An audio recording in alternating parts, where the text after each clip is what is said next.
जनाब मोहम्मद, बल्कि इससे पहले अल्लाह ताला ने कुरान में कसम खाई अंजीर की और जैतून की। मेरे मोहतरम भाइयों, ये अंजीर और जैतून अल्लाह की तरफ से बेहतरीन तोहफ़ा है। जितने लोगों को बवासीर है, रात को 5 अंजीरें पानी में भिगो के रख दो, सुबह उसको निहार मुँह ग्राइंड करके उसी पानी में पियो।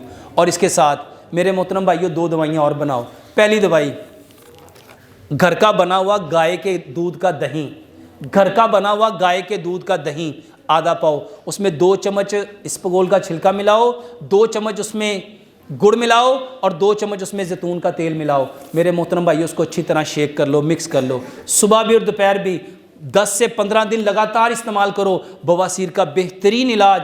और इसके साथ मेरे मोहतरम भाइयों, जिसको बवासीर है वो क्या करे, 1 गिलास गन्ने का ताज़ा रस ले, ताज़ा रस, 6 अंजीरें लो, 3 अंजीरें पहले खा लो, फिर गन्ने का रस पियो, 3 अंजीरें बाद में खा लो।